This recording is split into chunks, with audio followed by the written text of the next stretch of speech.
a counselor at Powell CDC, and the reason we always mention Powell CDC is we want you to know that you have a connection now. And if you hear me say this before, then let me repeat it again for just a minute for the folks that are here listening for the first time. Sometimes when you deal with someone who has a drug issue or an alcohol issue or a prescription drug issue, maybe they have a food issue, they have what's the official term for that? Food addiction? Food addiction, thank you. And you don't know what to do about it, and you don't know who to call. And most importantly, you don't know who to trust. Probably lots of people you can call, but it's the trust factor. It's my husband, it's my son, it's my mother, it's my father, it's my pastor. And I don't want to put them in a difficult situation, but I just want to reach out and help, and I don't know what to do. Well, now you know. You can call Lila at Powell, 263 2424. And you know somebody that can help. Bob Montserrat, the Cat in the Hat, watching the chat today. And today is one of those days, if you've been a long-time listener, you know how we do this. Sometimes we have guests that we're blessed to have who are very intelligent, very knowledgeable about the topic we want to discuss that day. But there is a in Alcoholics Anonymous, and that's the anonymous part. And today we have someone who is an Al-Anon. And if you're not familiar with Al-Anon, it is a support group for those people who are directly connected, or I guess indirectly, anybody can go. But usually it's a spouse or a child of someone who is involved with alcohol or drugs. Perhaps they're in a 12-step program, perhaps they're not. In this case, we're fortunate enough to have a wife. We are not going to use real names, and for those of you watching on the webcast, there will be no pictures. Just trust me, please, as I've asked you to do before. I've never let you down. The stories and the opinions you're about to hear are true. It's about real-life people. They just don't want to be outed, as we might say, and we're going to respect that. We're going to totally respect that. And her name is Debbie, and her husband's Fred, and Fred's been in a 12-step program for about 5 years this October, and that's after a 25-year drinking career. And she has 3 kids, and Debbie, welcome. Thank you. Glad to have you here today. It's nice to be here. And first of all, let me ask you that when you met your husband, Fred, okay, did he have a drinking problem then? No. No. Because you didn't notice it, or because he didn't have a drinking problem? He didn't have a drinking problem. Okay. Yeah. But he developed a drinking problem. Correct. Why do you think he developed a drinking problem? I mean, did he drink when you guys dated? Well, we both came from Christian homes where there was an alcohol in our homes. We met at church right out of college, and we didn't drink initially, and then we would occasionally go out and maybe have something. You know, it wasn't a big deal. Margarita at the Mexican restaurant. Yep. That's what my wife does every once in a while. And he's in sales, and he traveled, and I had no idea, but he started drinking on the road. Okay. And I'm not sure it started in excess, but as the kids got older, probably I didn't even know that he was drinking heavily until my middle son was in high school, and he was getting in trouble with drinking. Your son was? Yeah. Okay. 16, getting in trouble with drinking at school. So I said to my husband, we socially drink. I think we should take a stand and set the example for our son and not drink. What do you think about that? He said, absolutely, I agree. So then, lo and behold, I might see a beer in the trash can or something. And I thought that was really strange that he would not follow through with that. And so I kind of confronted him about it. I just said, hey, I thought we weren't going to drink. No big deal. We're just not going to. He said, oh, yeah, I just kind of forgot about it. And now, let me ask you a question. Did you think for a minute it might be your son's beer? Well, I mean, if you didn't, you didn't. I guess I didn't. Okay. He was so good about, drinking with friends out of the house that he would never leave anything at home. I don't think he ever drank at home. Okay. But it got to a head when my son came home. I mean, he came home drunk one night. The police showed up. Oh, no. I called my husband, who was on the road, and said, "Are you on your way home? I need you here. I've got the cops here." And, "Yeah, I'll be there in a minute." Well, he was drunk and driving. And he said he'd be there in a half hour. Well, a half hour turned into an hour to 2 hours. And he got home long after the police had left, and I had handled everything. Well, I was furious. Yeah, I bet. It's like, you said a half an hour. Where have you been? And, well, I had to stop here, and it took a while. And Did you know he was drunk when you were talking to him? No. Yeah. By the time he got home, I didn't really know. Yeah. Did he sober up in that time? Was that his goal?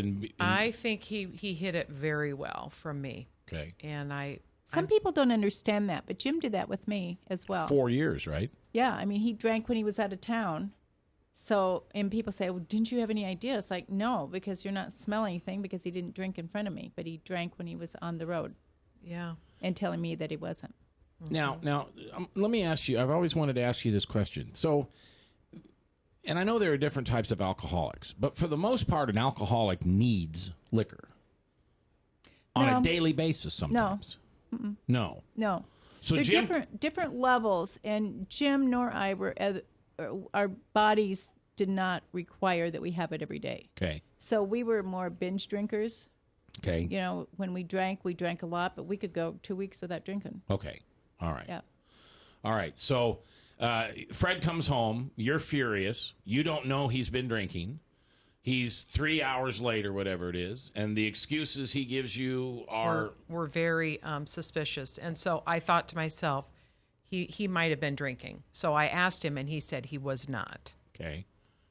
So, he's never lied to me before. Well, what in the world? And so we would go. He didn't need it every day either.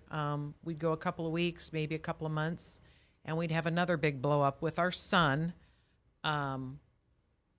And he wouldn't be in town, and we were just I was dealing with it by myself. And finally, I actually went to a show choir event for my son out of town.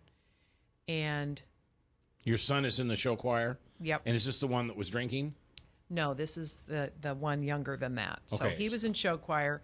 He was at an event in Cedar Rapids. So a friend and I drove back that night, and we hit some black ice going 70 miles an hour and slid under a semi. Oh, my gosh. Whoa.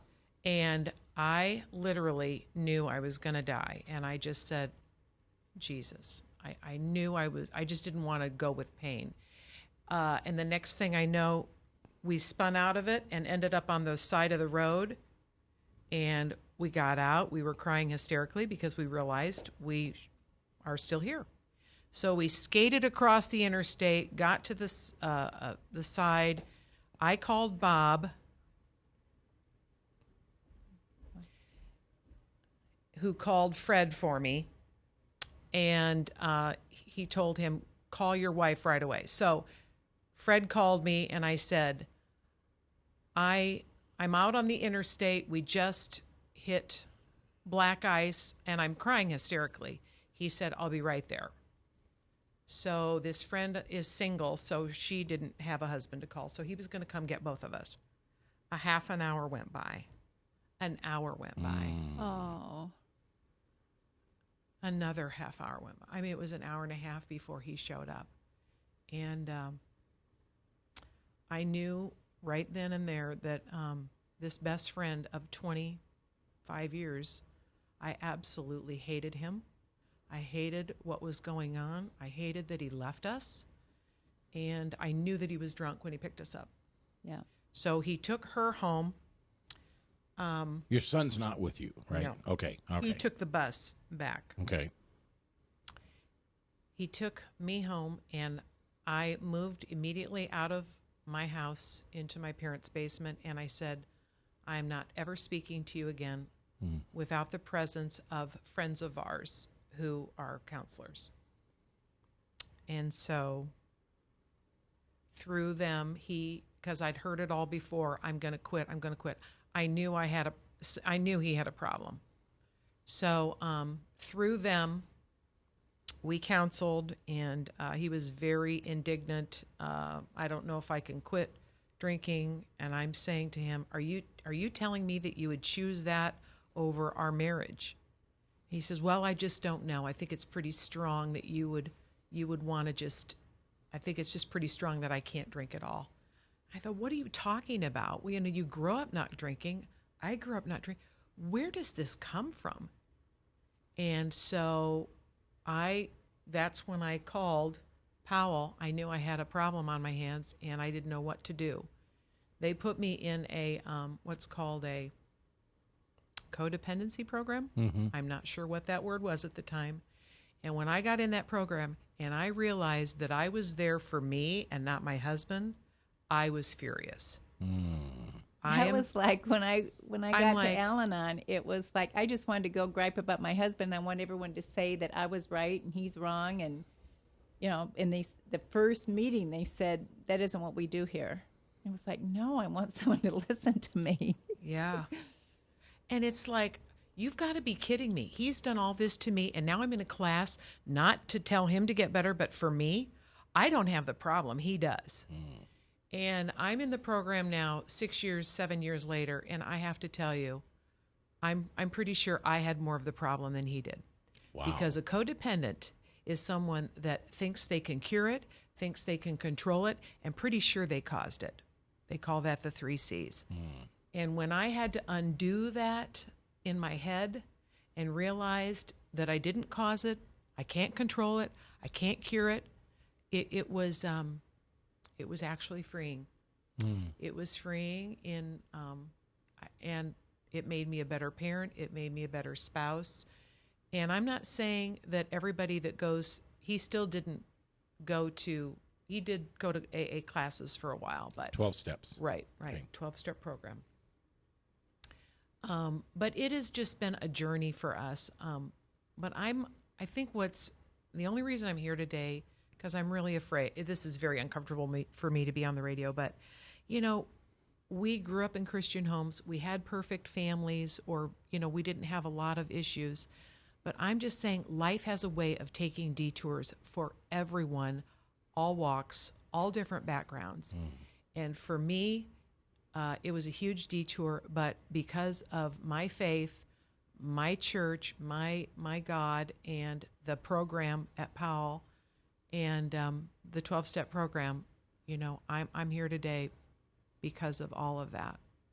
And it just hopefully gives somebody hope today. That is Debbie and Fred's story. Okay. Now, we're going to take a break, and when we come back, we're going to unpack some of that. We're going to unpack the emotion behind some of this. Because my guess is you listening just heard something that made the hair on the back of your neck stand up. You probably feel, and don't shoot the messenger, please, but you're feeling probably a little guilt, maybe. Maybe it's a relationship in the past. Maybe it's a present relationship. Maybe it's something you see in your child and their spouse, or your pastor and someone at church or in the choir. And it's disturbing because what Debbie just did was she pulled back the curtain and she told you the bare truth about the way this happens. And I love your term, the detours that God throws at us. Now, your voice is welcome at 244-0077. To call us, 515-244-0077, and ask Debbie any question you want. Lila's here. Bob Montserrat's here. And we'll be glad to answer those. So when we come back, we'll begin to unpack Fred and Debbie's story. Here, live on The Truth. 99.3, powered by webcast1live.com.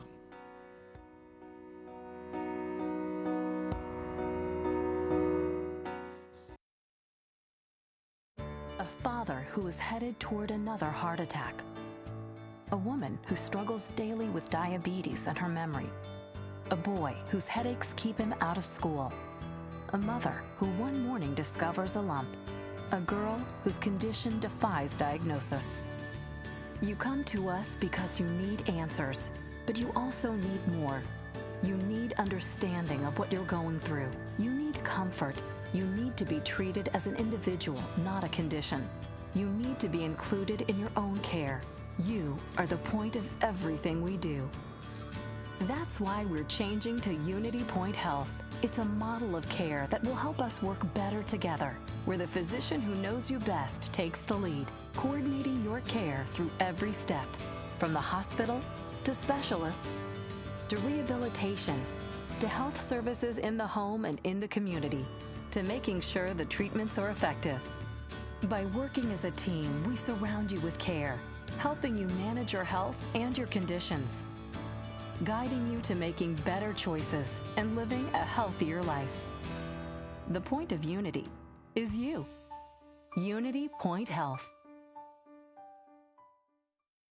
Get away from us, you mean old credit card. We don't have any more money. We're in trouble now. Save us! Help! Somebody save us! Somebody help! Help! Save us!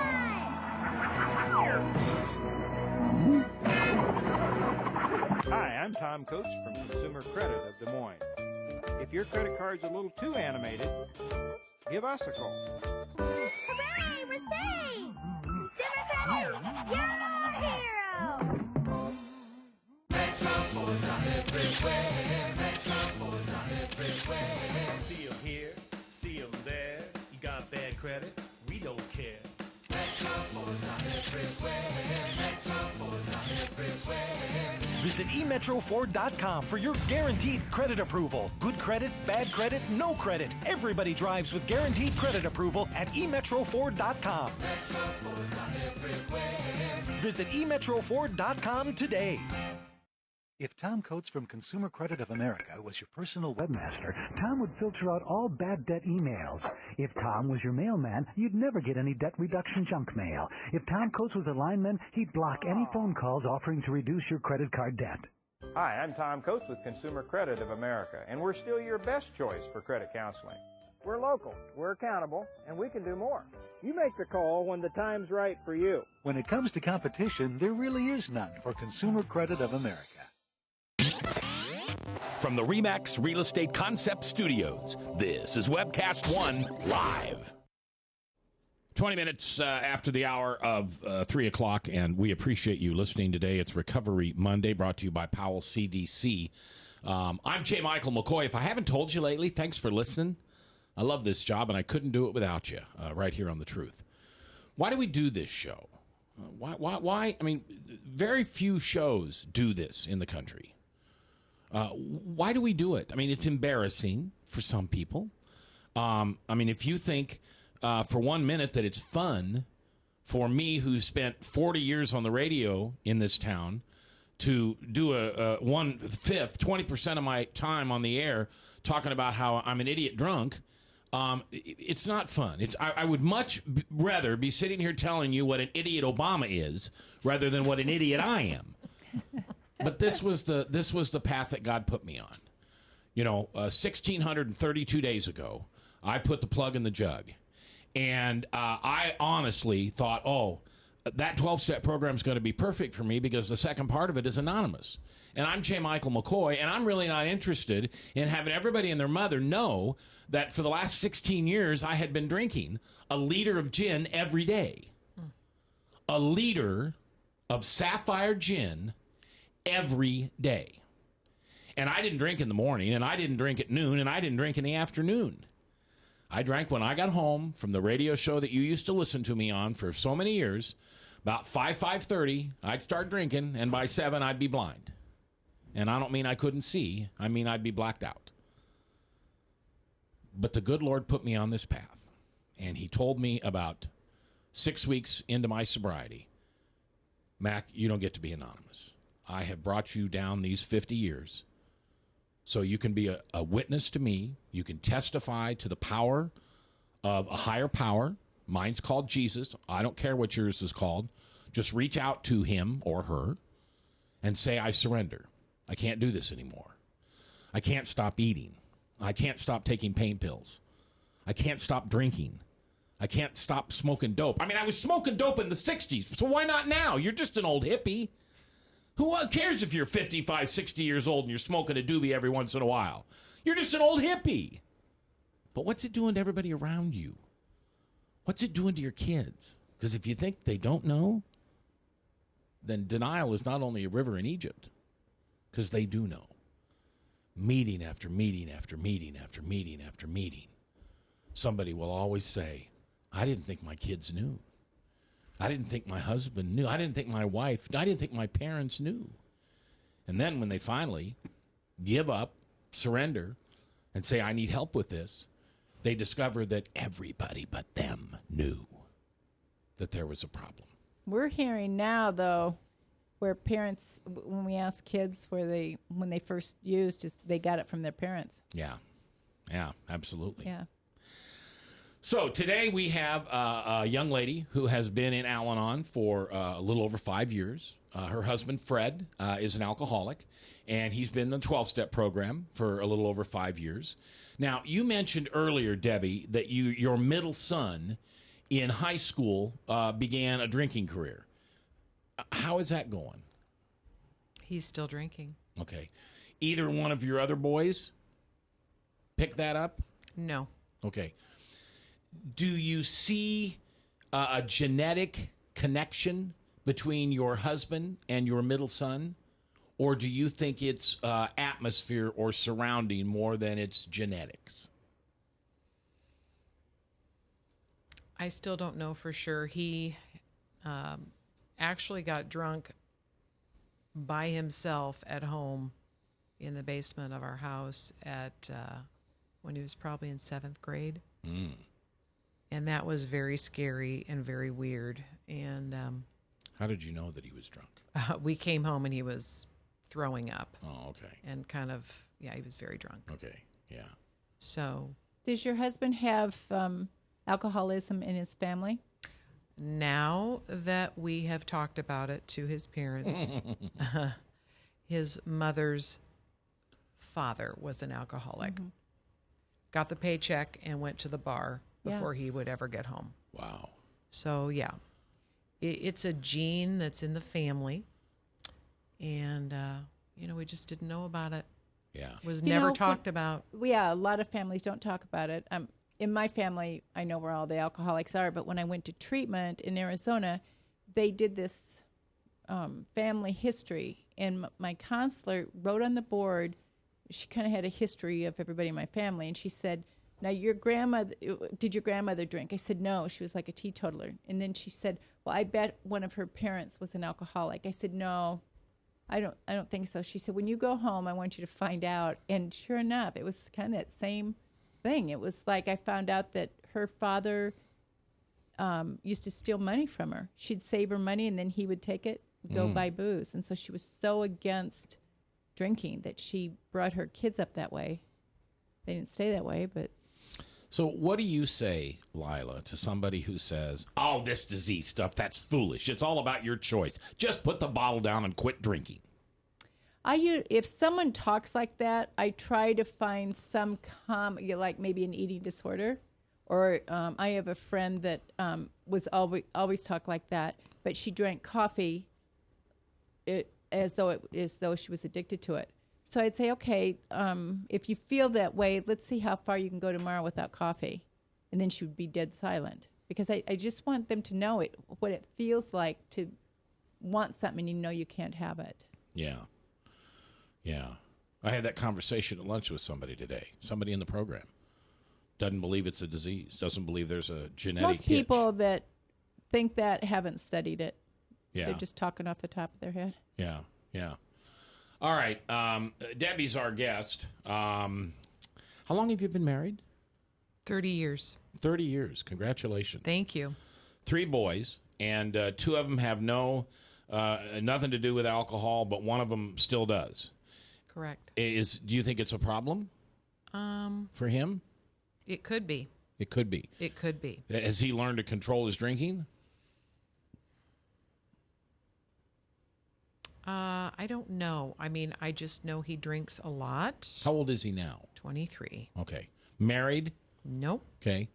So kind of on his own, doing whatever he wants to do. He is actually living with us and moving out in December. Oh, he's living with you. Right. Just graduated from college. He owed us debt for college or money for college, so that's all paid off as of the end of this month. And so because he's got this lifestyle, he needs to just get out on his own. Yeah. Wow. It's very hard for kids in their 20s to, because that is what a lot of them do. It's in Des Moines, especially, they're in a lot to do here. And so these kids go out all the time. But it's important for a 20-some-year-old to find some other people. I mean, if they're serious about not drinking, is to find a group of kids, which there are a lot of in the 12-step programs, because they purposely, they still need to go have fun, but they are very good at finding things to do without drinking, and they stick with each other, so they have that as support. But otherwise, it's very hard. I always think about Annie. Annie has a lot of fun in her life. She has a lot of friends. They have a riot together, but they don't drink. Right. Yeah. And for those of you that think you can just be the non-drinker with the playmates and playgrounds that you go to where alcohol is sufficiently provided, you can't. It gets boring. I mean, people get mad. It's just like, it's hard to be around. Yeah. Hang around sober people. We're really good people. You just got to get to know us sober. This is what I used to say. It scared me because I didn't want to be around sober people because I thought they would be boring. But what I didn't realize, if you meet people in the 12-step program, they were all wild and crazy at one time. Mm-hmm. So they still have that personality. They just don't drink. So then it was like, okay, well, I'll get to know them. If they're wild and crazy and not drinking, that's fine. I just don't want to be around boring. Now, Debbie, you said that you said something very intelligent. You said that if he's going to live this lifestyle, your son, then my words, not yours, he's going to do it under somebody else's roof. You learned that from Al-Anon, didn't you? Absolutely. Because before Al-Anon, would you have said that? No. You would have supported him. Let him live under your roof as long as he wanted. It's hard to say what I would have done. I know that I would have done more enabling and probably contributed and made things worse for him. To back up just a little bit, Al-Anon is what I knew he was drinking severely right after graduating from high school, and literally 2-3 weeks before college, I kicked him out of the house. I talked to my husband about it. I said, he's out. This is the way it is. He lies. He doesn't do what he's asked to do. He doesn't follow our rules. No matter what we say or do, he's out. And he came home, packed up a garbage bag of stuff, and walked out. Well, he was mad, and I was devastated because I had done this, but I knew that was the right thing to do. Yeah, it's hard for a mama bear to do the right thing. Not sure I could have done it without the support of my Al-Anon group, but 2 weeks later, he called and asked me if he could come back, and he was willing to follow the rules. And it was a week before school, so I said yes. Came back home, perfect week, took him off to college. 4 years later, he's home. He still follows our rules at home, but like you said, Lila, in the 20s, it just seems like we're going to meet for a drink after work, or we're going to go over to so-and-so's and watch the World Series, and I know they're having a drink, or, I know they're drinking. So it's his choice, and that's his decision. He'll figure it out. He knows the consequences. Right. He hasn't had an OWI yet. No. To your knowledge? No. Well, they say in the program that when you have a problem with your lover, your liver, or the law, you're probably an alcoholic. And so he probably hasn't had those level of problems yet. But at some point, he will figure it out. Now, can your husband reach him? Well, this is kind of interesting because now I'm realizing that my husband has become the codependent with my son. Oh. He is having a hard time saying no to him, placing boundaries. I mean, he is kind of caught up in he's going to control it or cure it, or maybe he caused it because he's an alcoholic. And so it's just been kind of interesting. He's getting a little bit of what I dealt with him. Now he's having to work through those issues with his own son. So does Fred know that, or do you just see it? I see it, and we talk about it. Okay, good. We talk about it. And has he surrendered to that truth, or is he still... Yes. Okay. He gets it. He gets it. Family dynamics. We could all sit and talk about them for hours and hours and hours. But the choice is not whether we're going to talk about them. Obviously, it starts with talk. The choice that we really have to make is, are we going to do something about it? Or, even worse, stop doing something to do something about it. You know, a lot of times, codependency, which is a very ugly word to those people who like power, but there's a tremendous amount of power in powerless. When you surrender to a higher power, I call mine Jesus. You can call yours whatever you want. When you finally surrender your power, and by the way, you really don't have the power. You just think you do. Or you think you want it. Or you think you deserve it. Or you're entitled to it. But when you finally surrender that power and you say, God, I am powerless, and I turn myself over to you, there's a tremendous amount of power that comes with that. And some of you are shaking your head because you understand. Some of you are shaking your head back and forth, right and left, and going, I don't understand. How can you have power when you're powerless? We'll talk about that when we come back. Our guest is Debbie. She's in Al-Anon, a 12-step program. Her husband, sober for 5 years. And we appreciate you taking the time to listen today to Recovery Monday right here on The Truth. 99.3 KTIA, Iowa. From the RE/MAX Real Estate Concept Studios, this is Webcast One Live. I'm Brian Leach, owner of Service Legends, and my position is Chief Talent Officer. I'm Nicholas Wonderscheid. I am Bernie Homs. And I'm the Service Manager. Marketing Director and Client Relations Manager.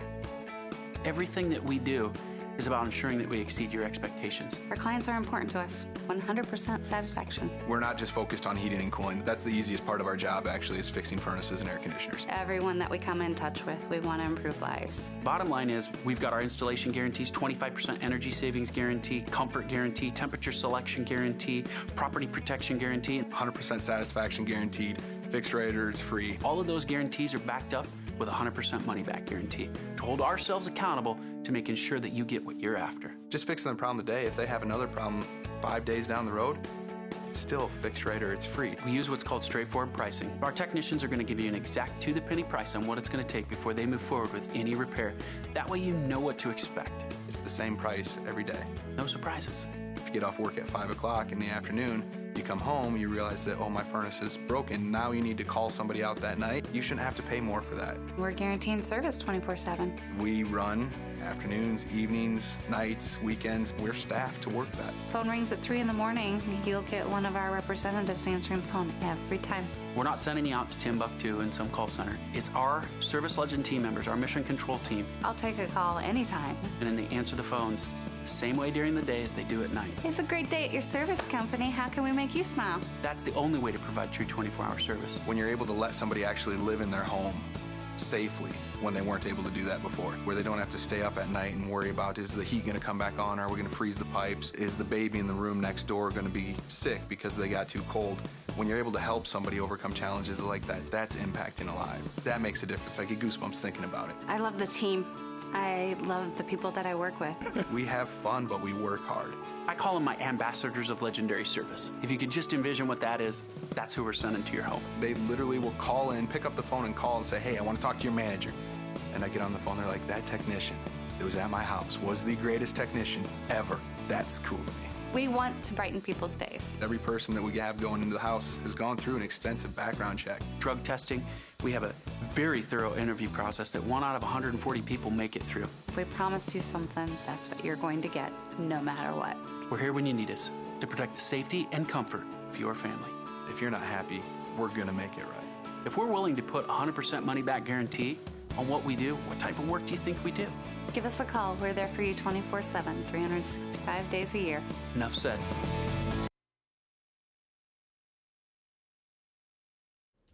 Welcome back. 38 minutes past the hour, 22 minutes before the top. Salem Radio Network News at the top of the hour, and then Michael Mudloff with True Blue from Westkirk Presbyterian Church. We are live here with Debbie. Debbie has, have you stopped drinking completely now? You still have a glass of wine with friends, maybe? Yeah. But you don't have any issues. No. Yeah.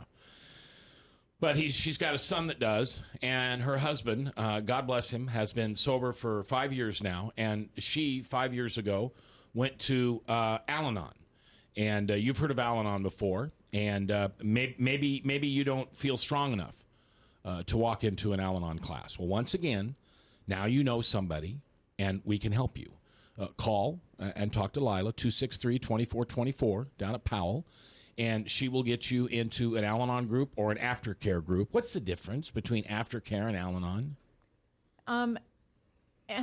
It's the same as, well, Al-Anon is all over the world, actually. Okay. And it's a support group, but when you're at an Al-Anon meeting, you simply, if there's a topic, you talk on that, but you don't give feedback to people. Our aftercare program are groups at Powell or at Methodist West, and there's a group between 10 and 15 people, and you talk about your week, you talk about your feelings, and then people can give you feedback. So you kind of, everyone needs feedback. Yeah. And in most 12-step programs, you don't get feedback. No. You just quietly sit there and allow people to... It's a one-sided conversation. Yeah, allow people to share. Yeah. And if I can just interrupt, in that program, that aftercare program, that has helped me even now if I feel myself slipping into codependency. Should I say that? How should I respond to this? Whatever it is. I almost hear myself. It's like, okay, how's your group going to, when you share that on Tuesday or whatever night your group is, when I share that on Tuesday, what are they going to say to me? What are they going to reflect back? And I instantly know where my line is. Yeah. And I need to stay within my boundaries. So that's been really helpful about my the aftercare group. My aftercare group was so important to me for the first 3 years I was sober, because of the feedback. And it had to do with my relationship with my husband. It also, when I quit drinking, it wasn't hard for me to quit drinking, but my relationship was a mess, and I needed help with feedback. How am I doing? And I used to do that same thing. I would know how the people in the group were going to respond. Yeah. After you hear it for every week. Yeah, and I really value feedback because it's like when you're standing looking at let's say a tree, for example. Imagine that everybody else is in a big circle and they're all seeing a different side of the situation from their vantage point. Yes. And I value the fact that when I share what's going on in my world, their feedback to me is from what they hear me saying. And there have been times I've gotten some real nuggets of truth to go home with. And it gives me such a wonderful perspective. It also helps with communication. Like if you're not communicating with your spouse or your family members, and you hear feedback from people in the group, you'll realize that they don't hear things the way you're saying it, or the way you're interpreting it in your head. So it's a good communication skill in these groups. I want to ask you both an important question, and please feel free to just say, Mac, different question, and I will totally respect that. I'll start with you, Lila. Okay. Why didn't you leave your husband? You quit drinking. You were sober for 4 years. He claimed he was sober for 4 years. Then he gets an OWI, and he has to tell you. Because if he hadn't got the OWI, he wouldn't have told you. There's two reasons why I didn't leave. One, my father was dying at the time, and on his deathbed, he said, "Don't leave that man, he's sick." So I was honoring my father. The other was the counselor we went to, because I was ready to get out of there, because I was so angry. And the counselor we were going to said, "Lila, you owe it to yourself to try this out for 1 year with both of you working really hard, and then you can make a decision." And I'm so thankful she did that, because we did work things out. And it was not easy. It was very hard work. Yeah, and now, just so people know, you and your husband are, you're so giving. I mean, you have dedicated your entire life to your children and your sobriety. Yeah. And I don't know how many times Jim's helped me, and he's not even my sponsor. Jim has probably sponsored 100 guys. Yeah. More than? Years. Yeah. You've done the same thing? Mm-hmm. So God obviously had a plan for the two of you to stay together, because he knew what you could be together, much greater than separately. Now, You're in a car accident almost. You are in a car accident. You almost died. You've got to know that's a God thing. Absolutely. Call your husband. I'll be there in a half hour. 2 hours later, he shows up and he's drunk. Yep. Why didn't you leave him? I mean, you did move out. I moved out. We did what our counselor called a purposed separation. And in that time, it was his job to earn back trust with me. And I was doing everything I knew to do. I knew he was sick. I knew I loved him and he was my best friend. But he was not the same man that I married. This person that sat there and actually told me, "You're asking me to quit drinking. I don't know if I can choose that over you. I'll have to decide." I'm thinking, where did you go? What happened to the man that I married? And so we got transferred to a counselor, and he looked at me one day and said, "Diane, you've just got to get back up on the horse and keep going, because God has a plan and he will work it out for you." Yeah. And I just knew that was truth for whatever it was going to end up. And it was like Lila said, it was so much hard work, but we are better than we ever have been. We were a marriage, you go into marriage, you're young, you're new, you're following marriage as your parents did it, as dysfunctionally as that was, and you're trying to do it dysfunctionally. And there were probably issues before he even started drinking. And we were very toxic with each other by the time that it all broke loose. So we started over and we started dating, and he moved back into the house after, and we had weekly counseling sessions, and then it came to monthly. And then we would have arguments and fights that we didn't actually need to run to the counselor for. We could actually walk through it ourselves. So we got healthy one day at a time, 1 week at a time, and now we're better than we ever have been. How long were the two of you not living in the same room, same building? 4 months. 4 months. Mm-hmm. And what was the thing that made the two of you decide to come back under the same roof again? He had turned a corner. He was ready. He was really willing to admit he had a problem, going to go back and make it right. And he made the steps that were required. I mean, the trust was being built back, and it was very scary for him to move back in. But I remember the day that he did, all the fear just went away. It was like, okay, it's going to be okay. I'm going to use a biblical and romantic word. Did he woo you? Yes. Okay. Because, God woos us. Yes, he does. Into a relationship with Christ. Mm-hmm. And that is that is a word that I love. I love that word.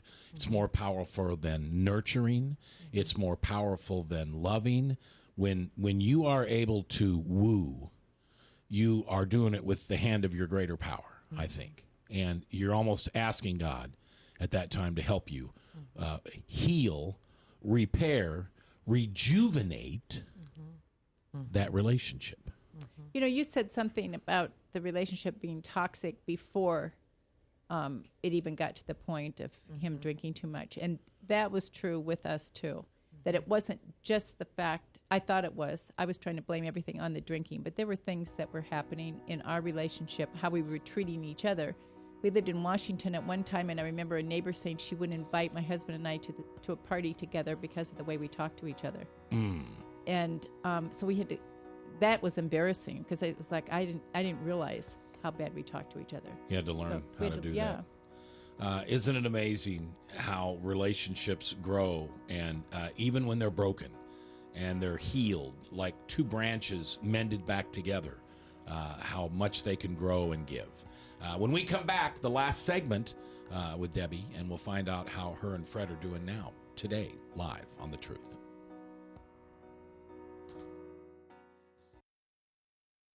A father who is headed toward another heart attack. A woman who struggles daily with diabetes and her memory. A boy whose headaches keep him out of school. A mother who one morning discovers a lump. A girl whose condition defies diagnosis. You come to us because you need answers, but you also need more. You need understanding of what you're going through. You need comfort. You need to be treated as an individual, not a condition. You need to be included in your own care. You are the point of everything we do. That's why we're changing to Unity Point Health. It's a model of care that will help us work better together, where the physician who knows you best takes the lead, coordinating your care through every step, from the hospital to specialists to rehabilitation to health services in the home and in the community, to making sure the treatments are effective.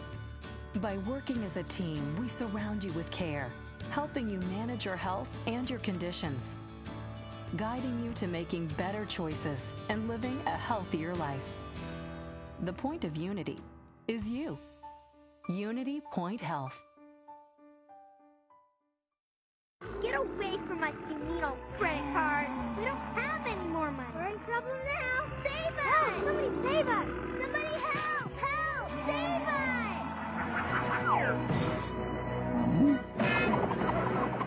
Hi, I'm Tom Coates from Consumer Credit of Des Moines. If your credit card's a little too animated, give us a call. Hooray! We're saved! Consumer Credit, you're our hero! From the RE/MAX Real Estate Concept Studios, this is Webcast One Live. Welcome back. 10 minutes before the top of the hour here on The Truth, 99.3 KTIA, top of the hour, Salem Radio Network News. I imagine there's a lot of breaking news that has been happening over the last weekend. Lila, I don't know if you heard, but last Friday, it wasn't the Ebola scare that was hitting everybody so hard. It wasn't the ISIS thing. Do you know what the big news was last Friday? No. Honey Boo Boo was canceled. Oh, I just heard that this morning. I've been in L.A. and we didn't have TV for the whole weekend. So. Lot of sad Honey Boo Boo fans today. Bob, were you a Honey Boo Boo fan? No, but I heard you mention it, and then I had to look on the web to find out what you were talking about. Honey Boo Boo got canceled. I just, you know, when they canceled... Yeah, the reason why was not good. No, it wasn't. Honey Boo Boo's mom has been dating a sex offender, registered sex offender, and he's been violating her daughter. That's bad. That's bad. So, all right. Debbie has been our guest here today, and she is in a aftercare program at Powell, and she also is a member of Al-Anon. And she has been very bold today to share the story, because it's not just her story. It's other people's story, too. And that's tough. That's tough to tell the truth, especially when you're a mother bear, to tell the truth about your husband, which has a reflection on you, and tell the truth about her son, which has a reflection on you. Or does it? That's what you learn in Al-Anon, that it's not about you. It's what they do, and you're not here to, what'd you say, cure it? You said the 3 C's. Cause it, cure it, or control it. Yeah, you can't do that. I love that, by the way. I'm going to use that. 3 C's. Cause it, cure it, or control it. All right. And now, are your parents still living? Yes. Okay. Do they know what's happened through this? Yeah, I lived with them, so they were very aware of it. Yep. All right. And how did they react? Well, you know what? My folks were amazing. They didn't hold it against Bob. They were for us together, and so they listened. They prayed with me. They supported me, but they also were a support to Bob. Within reason. Sure, they still love their little girl, right? And she was the most important thing in their life. Yeah, but they also loved and supported Bob. He will tell you to this day. Yeah. Now, your husband, he's probably listening to this. If he's not listening live, he's listening to the podcast. What would Fred say right now if he had a microphone in front of him with this? If I said to Fred, Fred, why did you make this change? Why did you make this change in your life? What would he add? Would he say for his family, for his marriage, for himself? What would he say? I think first and foremost he would say for me. Okay. He did not want to lose me. Okay. And then of course for his family. Yeah. And he wanted to keep us together. Did it ever impact his career? No. Okay. No, it did not. Okay. So we were grateful for that. Yeah, I said, in fact, I said it today in a meeting because somebody was there. Don't you love it when somebody's there for the first time? Mm-hmm. A young woman, no trouble with the law, no trouble with the lover, no trouble with the liver. Woke up Sunday morning, empty nester, and looked at her husband and said, I'm missing something. And I think I've been trying to fill it with alcohol. And she said, I don't know why I'm here today, but I'm here, and I want to know what you guys do. And for the first time out of my mouth, I said, when I quit drinking, I did it for my wife. And then about 1.5 years, 2 years into the program, I started doing it for me. Because I started to get resentment. Because guess what? I was the problem most of the time. I didn't know that. I know it today, but I didn't even know it 3 years ago when I hit that 1 year, 1.5 year mark. And I was resentful that she hasn't been changing. I mean, why aren't things getting better at home? Yeah. And then I realized that if I was going to stay sober, I had to do it for me. And that girl today at that meeting, that woman, came up to me afterwards and thanked me for saying that because she was afraid to think about the fact that she was doing this for her marriage because her husband doesn't drink and gets really tired of her drinking every night and waking up in the morning and having a hangover. And there are very few people that will go get help for themselves, though. Yeah. At the beginning. Yeah. You do it for somebody else, and then it eventually turns out you'll do it for yourself. Really, it does go. So I'm not a rarity. No, because you don't love yourself at the beginning. Right. So someone else is it's usually out of fear. You fear you're going to lose a relationship. Yep. Somebody's going to be mad, so they come in, and a lot of people come in with their hands crossed, and it's like, I'm not here for me. I'm here for somebody else, and I want to get them off my back or get the police off their back, whatever. But if they're open to new ideas, then they'll eventually turn around and do it for themselves. Well, see, I remember when I started in the program, and I would tell my wife that I was not doing it for her, that I was doing it for me. And about 1.5 years into the program, I remember what happened. I met with my sponsor at 7:30. We had the 9 o'clock meeting, and I went home and told my wife, I said, I want you to know something, that I did not tell you the truth. That for the first couple of years or 1.5 years, whatever it was, I got 1.5 years stuck in my head, that I did this for you. Because I love you, and I want our marriage. But I realize today, now, I'm doing it for me. And that worried her in the beginning, because she thought maybe that I was growing past her or something. But no, I was getting, as you said, I was getting to like me. Yeah. Like I said to you earlier, you are empowered, and that helps you to love yourself. And you see who God created you to be. Mm-hmm. And when you know who God created you to be, then you can finally be that creation. And before that, you were a mother, you were a daughter, you were a wife. Probably before you thought of who you were for you. Mm-hmm. Yeah. Well, I sure appreciate you coming in today. What would you tell Fred today about what he did to you? If I could not answer that question, if I could just leave the listener out there with the following thought, and that is why I'm even here today. You start out on life and you set out on a journey, and mine was as a strong Christian, and detours happen in your life, and I believe that God allows everything that happens in your life for a reason. It's not to be shoved under a carpet or to be ashamed of, but to the degree that you share your story with others, that I think they're going to turn me out or turn away from me.